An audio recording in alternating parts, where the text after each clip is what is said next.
Good morning, everybody. Welcome to our April talk. Can you believe we're into autumn? Kirstenbosch Wednesday Talk brought to you by Room to Grow, Sandby and Straight Nature. Just a first quick thank you to our sponsors, Straight Nature. So Straight Nature is the leading specialist natural history publisher in Southern Africa, associated with the best-selling and most highly regarded field guides in the region. Straight Nature publishes full-color illustrated books across a variety of subject areas, including birds, mammals, reptiles, trees and flowers, the marine environment, geology and astronomy, as well as general wildlife, and of course, their very popular children's nature. And then from Room to Grow, my name's Brett. I'm the owner of Room to Grow. Room to Grow has been designing and creating outdoor living spaces in and around Cape Town since 2002, and we offer a complete suite of design, construction and associated elements for our residential, commercial and retail clients. And you can find out more about us at roomtogrow.co.za or on our socials, Facebook and Instagram. And then it's a great pleasure to welcome Rupert Watson back. Rupert has lived in Kenya for over 40 years and practices as a lawyer, mediator and writer. He has authored several books, including the recently released Wildlife of the Serengeti and Ngorongoro Conservation Areas, Birds of the Serengeti and the Ngorongoro Conservation Area, and the African Baobab. He is the chair of the East African Natural History Society. And his two of the books, The Wildlife of the Serengeti and the Ngorongoro Conservation Area, as well as the bird life of the same area, will be available at a special price for the registrants during the week of the talk, either online or from the Kirstenbosch bookshop. I'd like to remind everybody that we will have a Q&A session at the end of the talk. And if you have any questions during the talk, you're welcome to pop those into the Q&A section on your tab there, and we'll get to them at the end of the talk. So Rupert, so looking forward to this. Over to you. Thanks, Brett, and morning all. And thank you, Kirstenbosch, for again giving me time to talk. Thank you also. When I first researched the first edition of the book I wrote on baobabs, I used your library. So thank you. It's great to be in contact again. Also, I must give huge credit to the gentleman who took all the photographs that you're going to see. I only did the writing, and Jean Duplessis took these fantastic photographs, and I give him great credit. And he took most of the photographs, not quite all, in the two books that Brett's just talked about. So I think without further ado, I'm going to try and just put in perspective what our visit today. I say also not only the animal life. What I meant mostly by that was not only the big mammal life, which the Serengeti is particularly famous for, but also some of the smaller creatures which you'll see, and even a few plants. So let's get going and look at just where we are and what we're talking about. Serengeti is a national park, and that means, and it was set up in 1951, and that the classic formula for a national park, certainly in East Africa, is people out, animals in. It's as simple as that. And controlled tourism and so on within, and research, but inhabitants out. So we're looking here. I don't know if you can see my arrow. And then down here we have the Ngorongoro Conservation Area, which is more multi-use. That was set up in 1959, and that was to balance both the interests of wildlife and the interests of the indigenous inhabitants of that area, which are the Maasai. The Maasai are still there, but they are much less pastoral than they used to be. They're much more sedentary. And also, this area up here, there's a lot of Maasai being moved out in the name of conservation. But, But there's a question mark over the actual interests of moving them elsewhere. It's certainly not in their interests, and query, is it in the interests of conservation? So anyway, that's the area we're talking about. And just going right to the north of the Serengeti, you'll see it borders on with Kenya's Maasai Mara National Reserve. And we'll talk more about that later. So let's have a look at the country that we've been discussing there. This is a classic scene of the Serengeti. There's quite a lot of different habitats, obviously, in such a huge area. Water bodies, woodland, riverine, forest, and here we have the rocky kopjes in among the big grass plains. And those rocky kopjes are always well worth checking out because they're a great watchy place for large carnivores. You might find different birds around there. You might find rock hyraxes, cliff springers, all sorts of things. But that's one of the joys of the Serengeti is its huge, and Ngorongoro together, huge diversity of habitat. There's the Ngorongoro vista. Ngorongoro is a caldera, which I have to look up always and see what's the difference between caldera and crater. A caldera is actually a sort of sunken middle of volcanic activity and is nearly always much bigger than a crater. And this is supposed to be the biggest caldera in the world. So it has these quite steep banks, and then down in the bottom, in this case, there's a lake, that's Lake Magadi. There's also Lake Magadi in Serengeti, but it is very spectacular, and there's a euphorbia growing on the slopes. There's the crater wall from the bottom, and you can see how steep it is, and it's so steep that there's no giraffe in the bottom of Ngorongoro crater, and the thinking is that the walls were too steep for them to get down. Those are Thompson's gazelles grazing in the bottom in front of some acacia trees. And then the indigenous inhabitants there, those are quite well settled Maasai. As I say, they're much less pastoral than they used to be. And they live within the Ngorongoro conservation area, and probably take cattle on limited travels when the grazing is bad around their homestead and where it's better elsewhere. But that, as I say, is one of the essence of Ngorongoro is multi-use. And one other interesting component of Ngorongoro is Olduvai Gorge, which is a fantastic prehistoric site.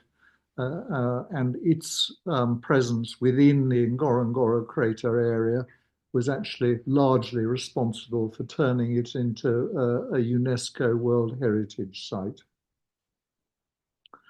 So that's just a look at, I don't know if we want to go back and just check on the map there. Olduvai Gorge is down there. Here is the Ngorongoro crater conservation area. And that is a sort of an area, Loliondo, with less control, but some control over what goes on in there. And I'm afraid hunting goes on in there as well, but we won't touch too much on that. So there we are. That's the country we're going to talk about and whose inhabitants we're going to look at. And I am going to start off, despite saying not only the animal life, I am going to start off looking at some of the classic animal inhabitants because it is fabulous, and this is one of the real classic inhabitants is the wildebeest, and here they are gathering, probably as the rains sort of end in May, and here they are gathering together to start their migration, and their migration will most probably end up in Kenya's Masai Mara, um, and where they visit and before returning back to Serengeti. The Masai Mara is a bit of a victim of its own success, I'm afraid. It's very for far too many camps in it and far too many visitors there, and they may be in danger of putting off the migration as well as other factors, climate and others. So anyway, fabulous to see a site like that. And then this is classic, one of Jean's great photographs, and the photograph that so many people want to see, the wildebeest starting to cross. This will be either of two rivers. There's a river within the Serengeti completely called Grumeti, and then there's one in northern Serengeti and into Kenya called the Mara River, hence Masai Mara. And those do provide spectacular scenes, but seeing 100 minibuses crowded round a crossing, as I'm afraid we do in Kenya, is also rather takes the magic away from the scene. So that's that. And here we have, as I said, that's not the bottom of the crater. Oh, there's no giraffes in the bottom of the crater. But here we have, looking out over parts of the Serengeti, and a lovely scene of giraffes grazing there. The Swahili word for giraffe is twiga, which I always think is so charming and sort of almost onomatopoeic in a way. Well, no, not onomatopoeic, but sort of tall and thin, it implies. And there, I'd like to think, that's another, thank you, Jean, for a great photo there. I'd like to think that was parental love, but looking at the lack of protrusions on the, or big protrusions on the heads of the giraffe, I think it's actually more likely to be mum and an aunt looking after the tiddler. Thank you, Jean, as I say.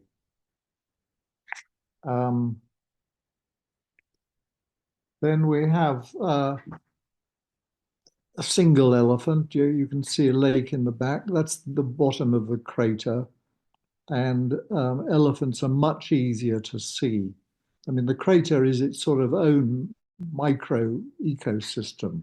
And what's in there is pretty much in there. And so that its inhabitants are well known to the drivers. And it's much more open. Finding an elephant in the riverine forests up on the Grumeti River in Serengeti is not that easy. And so you're much better likely to find one down there. The crater is, there's no tourist accommodation within Ngorongoro crater, but there are a variety of different lodges up on the rim. And then vehicles go down every day in quite a convoy. But it's such a big area when you get down there that you can get away and find your own special little corner with its special animals in it. So that's the single elephant there. Elephants soak in the mud to stay cool, but they need to do it about every three days at least.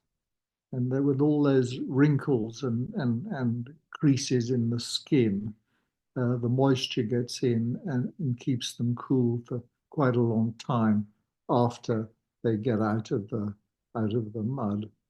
There's baby being shepherded in and looked after, but almost got mud in her eye as well. Again, you'd be hard pushed to find a rhino in Serengeti, but much easier to find one in the bottom of the crater. This is a black rhino.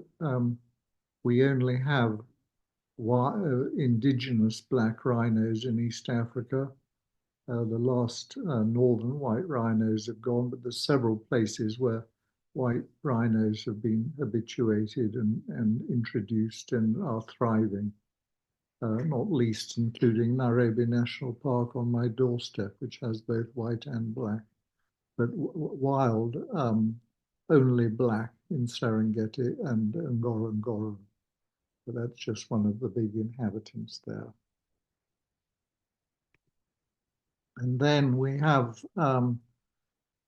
buffalo. Often the best way of spotting buffalo from a distance is often by flocks of cattle egrets, which tend to accompany them. You can tell that's a male by the big boss where the two horns grow together at the top to signify a male over female. And there's one of the most spectacular sights of all, I think, is to see a large herd of buffalo together. But here we've just got a single one. Big carnivores, yes. Serenera, which is in central Serengeti, is often referred to as the predator capital of the world.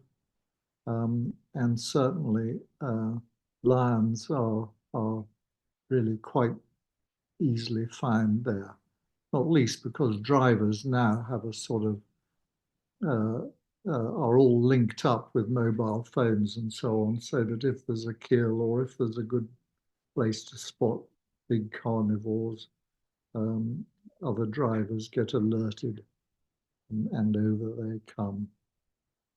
That's not a very usual scene for the Serengeti. Lions up in trees. They might climb trees for shade. They might climb trees to escape from insect life below that troubles them, flies all over the place. They might climb to get a better view. These ones don't look particularly interested in anything except resting. And there are some places where lions are quite usual in trees, but not in the Serengeti. So this is a very unusual photograph.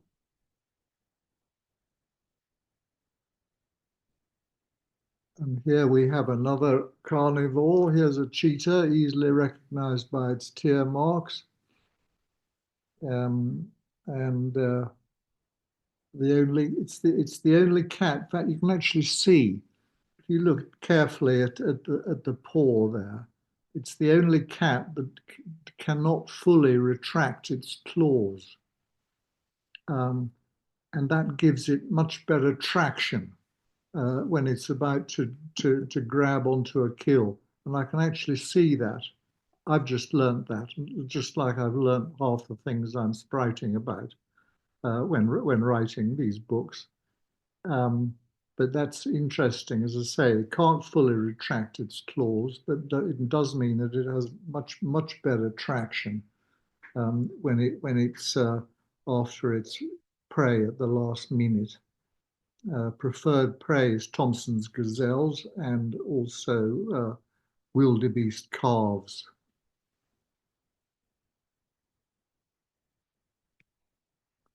Another great carnivore, leopards much more used to being up in trees than lions are.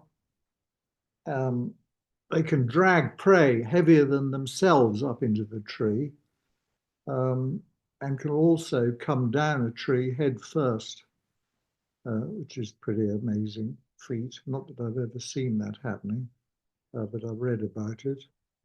And leopards are also pretty well found around Serenera in central Serengeti. I've had a good look to see if that's the same leopard, and I still can't work it out. because each leopard has a distinctive sort of, rather like a barcode, distinctive patterns of spots, and rather like zebras. But that one, it does look a bit more on the lookout. That's an unusual carnivore. That's a caracol. Very seldom seen, not least because they're often very nocturnal. So we don't see quite so many of those. Jackals, those are black-backed jackals. Also in Serengeti is side-striped and golden jackals, much less easy to see. Jackals pair for life, apparently, although you often see them in a larger family group. And of course, we have hippos there. That river looks to be getting very low, judging by the fact that there's many, many hippos, and they're all half out of the water. They spend all day in the water, and then they come out at night to graze. They'll go up to 5 kilometers, I think, from the water. They also, interestingly, protect themselves from sunburn by the skin secretes a pink liquid, which acts as a natural sunscreen. And so even though they're out of the water like that, they're not badly affected by the sun, at least. But that looks as if things are getting a bit serious there, and that some may have to migrate. That's another lovely picture of Jean's there. And you can see there how that one's also got its back out of the water, but you can see how their nose, their eyes, and their ears are all right at the top of their head. So given decent depth of water, the whole body can be submerged, and just those little protrusions of ears, eyes, and nose sticking out there. That's a common moorhen.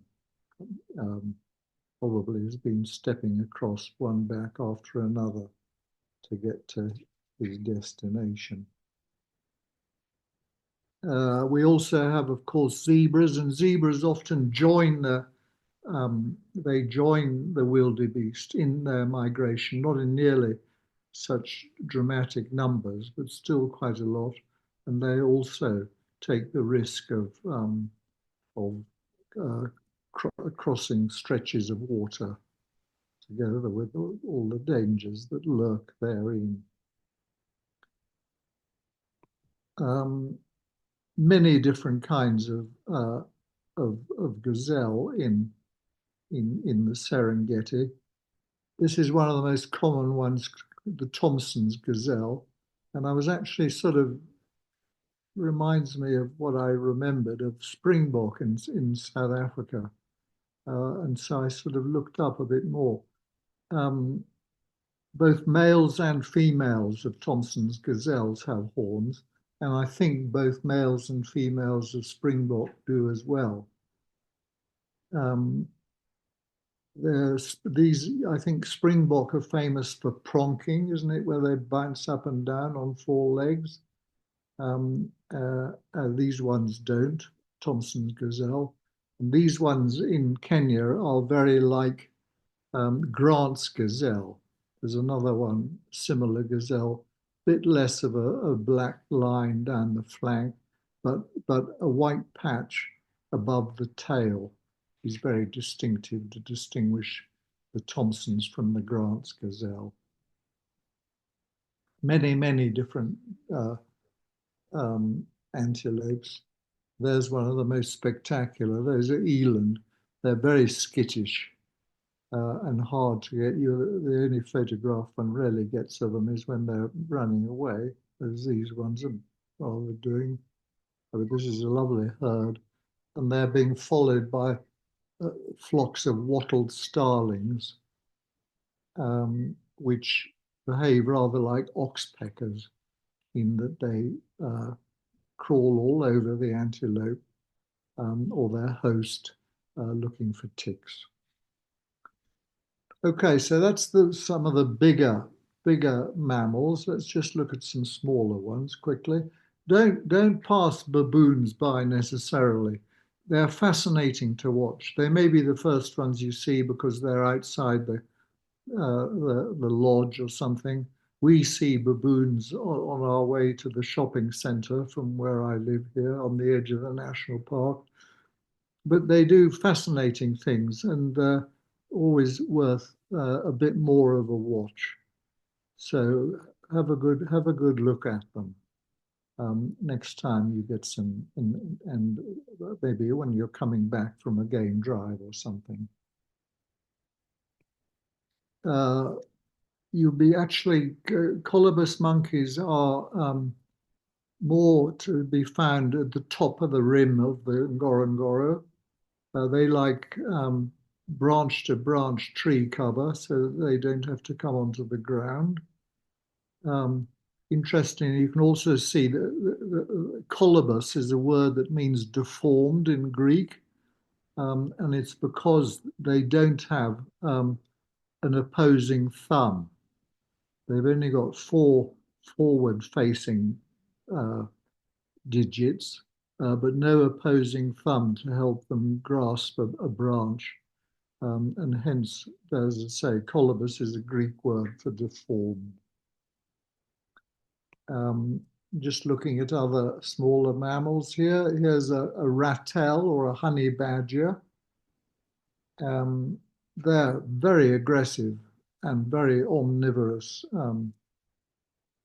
animals. They particularly like honey and bees.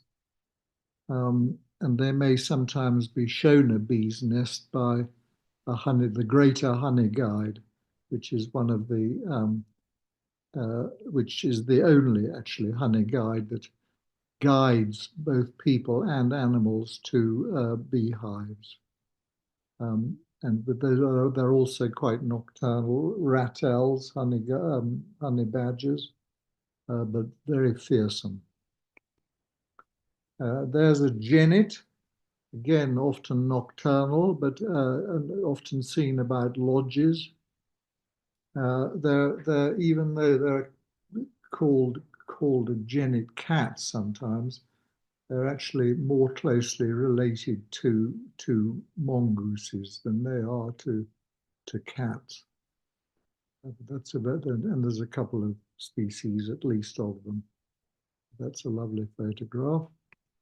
Here is a banded mongoose, which is a cooperative hunter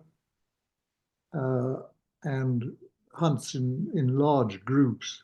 And I always think if you're a sitting bird nesting on the ground and you sense the approach of a group of banded mongooses, it must be terrifying. I'm not sure if they eat the birds as well as the eggs and the chicks, but they also attack snakes, as we remember from Rudyard Kipling's Rikki Tikki Tavi was a mongoose who attacked snakes in India. And many species of mongoose, some solitary and some cooperative hunters. There's a rock hyrax. I think in South Africa they're called dasses. We have bush and tree hyraxes in Serengeti, and those you'll find around those copies that we saw earlier.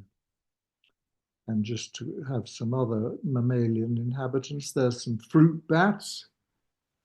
Bats you can divide roughly into those that echolocate and fly around looking, using echolocation to sense prey, and those that hunt using their eyes.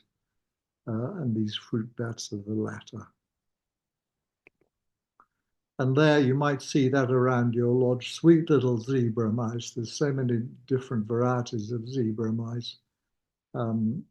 Some only have one stripe, and this is a multi-striped one, but absolutely charming little creatures, and enough to give you, revise your opinions on rodents.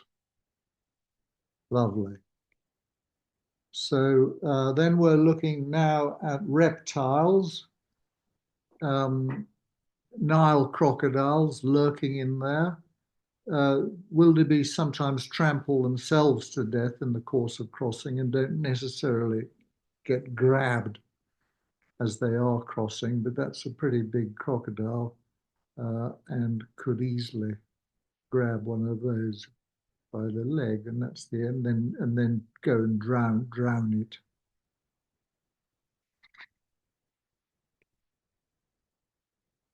Just looking at animals outside the parameters of the big mammals.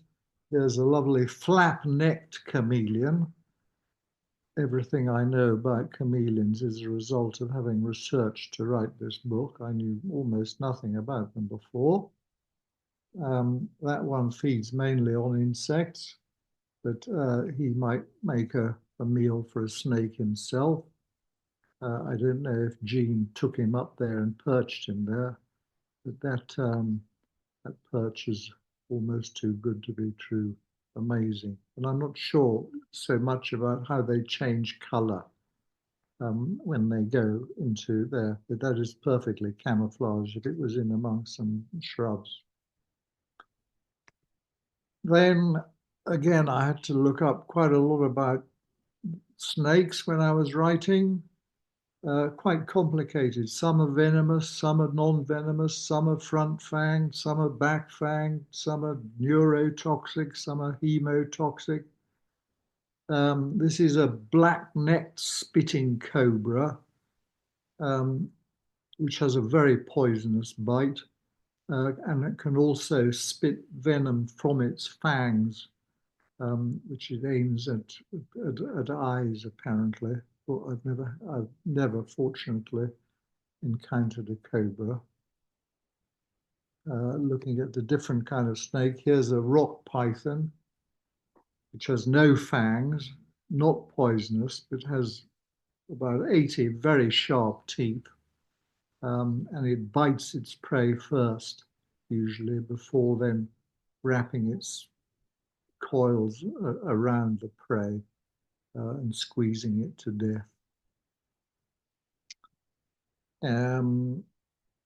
One more reptile, that is a marsh terrapin, and they're lovely. You see them, you can see he's got feet rather than flippers, so he's quite a good walker. And he or she, they often rest on a branch from that's submerged, and they on the protruding top of the branch that's above the water. They often rest on the mud banks on the side of water, and they provide a very nice extra dimension to watching for bigger prey in the water, and they're often quite gregarious, quite a lot of them together. So look out for those. Marsh terrapin, that's a sort of freshwater turtle. Okay, trying to just broaden the base a bit. Here's some insects. That's a dung beetle. Female lays its, many different kinds. Female lays its eggs inside the dung, apparently, says he, and that then acts as a food store for both the adults and the young. I picked one butterfly. Because this is called the African monarch, and it's the same genus as the monarchs, the famous monarchs in America that go in clouds, decreasing numbers, but still in huge clouds, and have certain specified roosting sites in the winter in Mexico, and then disperse back north again. This is the same genus called an African monarch. Both species feed and lay eggs on milkweed plants, both here and in America. And I just thought that was particularly interesting. This one's often known as the African queen. Anyway, look out for that, and it's quite easy to identify. Here's a safari ant. We call them siafus here. The blind soldiers, which that is, give a horrible bite. And they're so effective at biting that traditionally local people would get them to bite on a wound and then take the head off once the jaws had closed around the wound like a suture. And I would have several of those on a wound, and they'd be very effective at keeping the skin together. And then here's one other famous insect that relies on shape, on its shape to camouflage. And you'd have to spend a long time looking for that. And again, well done, Jean, finding that. So a stick insect. Oh, something else I discovered. Females of many species of stick insects can reproduce on their own without any need for a male, but unfertilized female eggs only hatch into females. And you can bet I didn't know that before I started writing the book. So I'm getting a bit short on time. We're going to have a few birds. There's a lovely scene with a lone marabou stork on the top there. I've done three vulture pictures I've put in. That's a white-headed vulture, small vulture, finds it very difficult to compete with other vultures it kills. That's the classic African vulture, the white-backed vulture. Difficult to see its white back unless you'll see from above. But it's the one that they roost in trees, and so very easy, usually the first on a kill. And then there's Ruppel's vulture, which is more speckly and also has a horn-coloured beak there. And that they roost on cliffs, and so they have to await thermals to get going in the morning, and they're often much later onto a kill than the white-backed vultures were. There's a martial eagle, which is usually easily identified both by size and it's big enough to take a monkey and spots on its tummy. Fish eagle, well known, quite omnivorous actually. Live fish, carrion, even flamingos they might attack.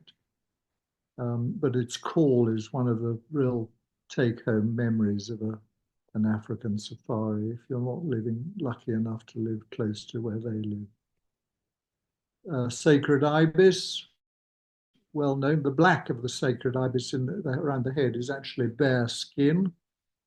They're usually around wetlands. And then Serengeti and Ngorongoro are both famous for flamingos, which don't nest there. They nest in Lake Natron, which is on the Tanzanian Kenyan border. But these are lesser flamingos, which is the predominant species. There's 6 species of flamingos in the world and 2 in Africa. Lesser flamingos those are, and there's a greater flamingo. And often they're difficult with some Cape teal around their legs. Their color of the beak is a very good way to identify them, but so often the beaks are covered in mud. And also if you see them together with lesser, the size is very distinctive, but quite often you don't see the 2 together, and so you get a bit sort of thinking, is that really a greater? Giant kingfisher, biggest kingfisher in the world. And this is a saddle-billed stork. You could not invent that in a fairy tale. If you invented that bird in a fairy tale, it would be a fairy tale bird. And they are just too good to be true. Unfortunately, they're not very common. Also, just to add to all the wonders of the bird, they're sexually dimorphic in that the male's eyes are black, which this one is, and the females are yellow. So could you make that up? No, you couldn't. You couldn't make this bird up either. Very good parents usually build a nest in the middle of a little pond on the mat of floating vegetation, and the chicks stay with them until they're ready to fly. But you couldn't make those heads up either. Secretary bird, they'll be familiar to folks in South Africa as well. Why is it called a secretary bird? All sorts of theories on that. Southern ground hornbill. I'm sorry I'm rattling through because I'm aware that I've only got 5 minutes at the most. Southern ground hornbill, very distantly related to other hornbills. These also have a wonderful booming cry, which you might hear in the early morning. And they also nest in trees, so they're never that far from woodlands. And they have a very interesting nesting habit of the sort of nephews and nieces join in the feeding of the young. That I put in because it's a grey-breasted spurfowl, and it is one of the very few birds which is endemic to Tanzania, only found in Tanzania, and the best place to see it is in the Serengeti. It's quite like the yellow-necked and the red-necked spurfowls, but that's the reason I put that one in. And I love a sandgrouse. This is a chestnut-bellied sandgrouse. They have such endearing habits of flying off and soaking their breast feathers in the pond and then bringing the water back to the female and the young, that I had to put one of those in too. And a Corey bustard will be well known to all of you. And final bird is a red-billed oxpecker. There's two oxpeckers well, I think in Africa, red-billed and yellow-billed. And actually, once you get to know them, the yellow-billed has a pale rump when it flies. So when you see them flying off their hosts, they're actually quite easy to distinguish.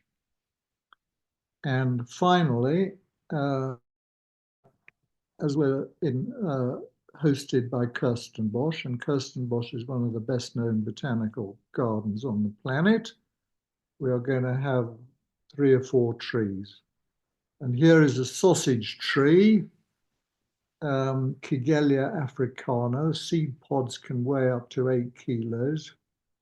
And the unripe ones are very poisonous, but the riper ones make a traditional liquor. What's particularly interesting is that they've got a beautiful maroon flower which hangs down off these long stalks. And that flower smells horrible, and it's pollinated by bats, which is one of the reasons they're growing like that, because the bats can flutter around the flowers at the end of the stalk. And as the same with baobabs, also largely pollinated by bats, and beautiful flowers, but they smell awful. There we have a wild date palm, Phoenix reclinata. You'll see those on the edge of rivers in Serengeti, and they have the grumeti, and they'll have hosting very different plant and animal life. A whistling thorn, well known, grows galls, which are sometimes taken over by ants which bite invading grazers. Candelabra euphorbia, also well known. A very poisonous sap, but actually has many medicinal uses, and the wood of the stem, once it's mature, is actually very useful. And finally, we've got a yellow bark fever trees, which I know we can still call them acacias, I think, colloquially. This used to be Acacia xanthophylla, now it's Vachelia xanthophylla, but it's still a classic tree of Africa. Kipling even had something to say about that. The great grey, green, greasy Limpopo set about by fever trees. Anyway, so that's the end of my talk, and I think I've only just gone over my 45 minutes. I thank you very much again, Kirstenbosch, again, Jean Duplessis, and again, all of those who lasted the course. Thank you. Well, thank you, Rupert. I mean, not really possible to do these two phenomenal areas justice in a 45-minute talk, but I've definitely piqued our interest and given us some insight into what must just be a spectacular set of environments. Thank you for sharing that with us.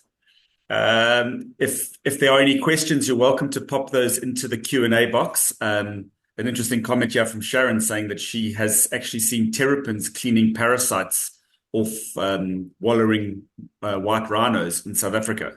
So that's and then Monica was asking to us here. She was saying in the picture with the Thompson's gazelles, there is that Patterson's curse. I think that's Echium plantagineum. And she was just wondering about invasive species in such a wild area. Do you have any insight into that? I don't.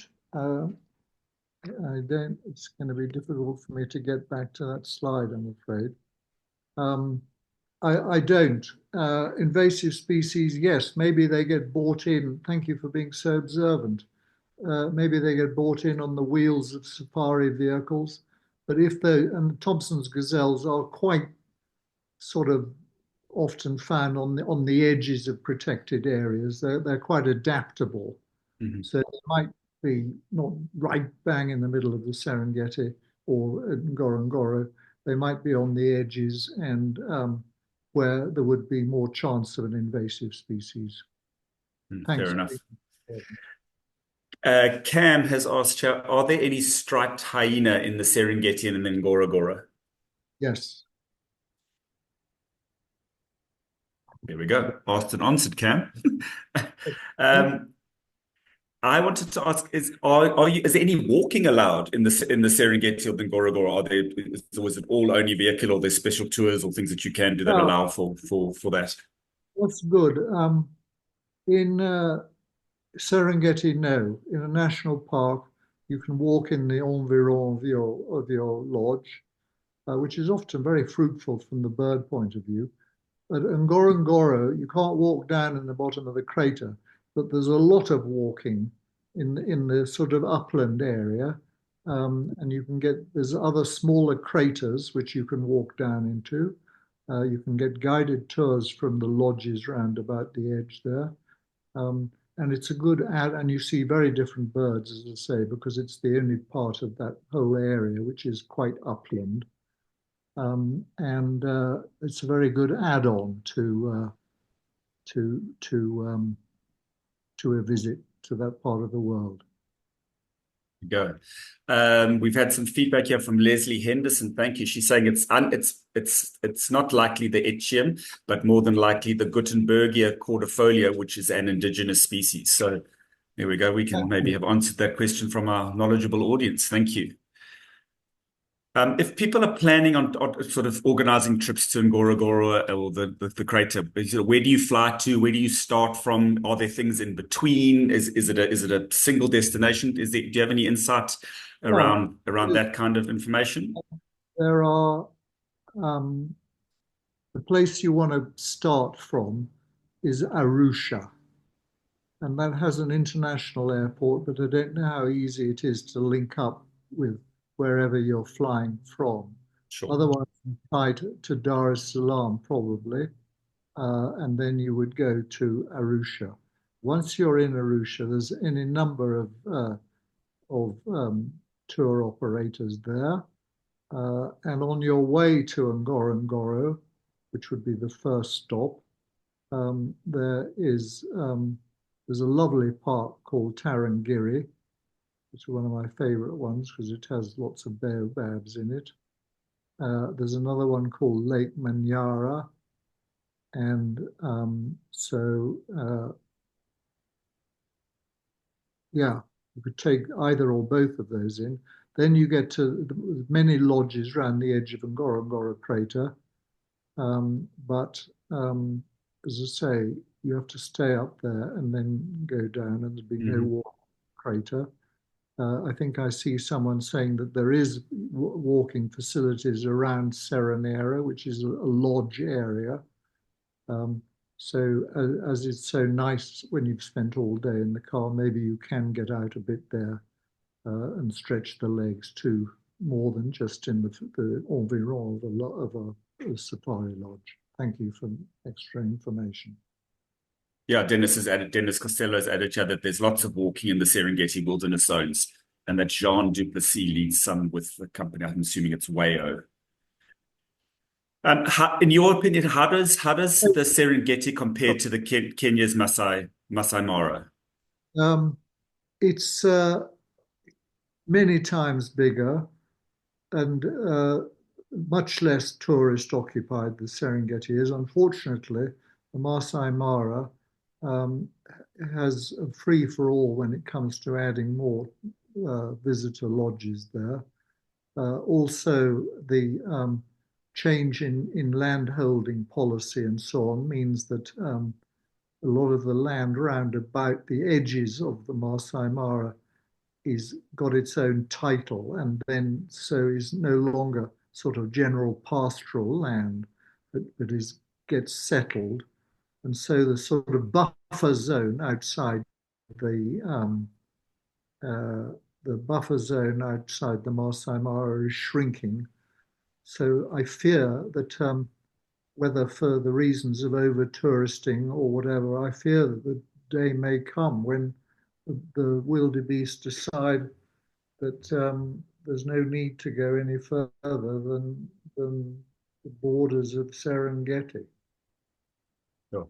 But it's fortunately a bit of a way off. And when you see a crossing in the Mara, it is the spectacularness of the experience is considerably reduced by the number of other people watching it. Mm. So you're sharing it with very many. I don't want to decry my adopted homeland. It is wonderful down there, but the tourist policy of the powers that be, the authorities, has not within reasonable limits. Mm-hmm. I say one thing, Brett. I saw someone mentioned a safari operation that was walking or something, but they mentioned the name Jean Duplessis works with it. He does take, the reason we've got all these fantastic photographs is because he takes visitors and himself, obviously, up to Serengeti. And I think particularly other photographers. So right. Look out for his organization as well. Or the one so I think it was Jean Duplessis Wayo. With regards to the wildebeest, so where is the best, and where would then be the best place to, I mean, I know we're driving more people to have more cars watching it, but where would the best places to watch the wildebeest migration, and what time of year is it? It starts in May, when the first picture that I showed was all the wildebeest were massing on the grass sort of plains, which is sort of south central Serengeti. And then it moves up into Masai Mara in Kenya, June, July, and then turns around and comes back again. In a less spectacular. I think that they drop their calves as they go. Mm-hmm. So not only do you get big, huge herds of wildebeest and to a lesser extent zebra, but you also get many carnivores following the herds because the calves are pretty easy prey. Okay.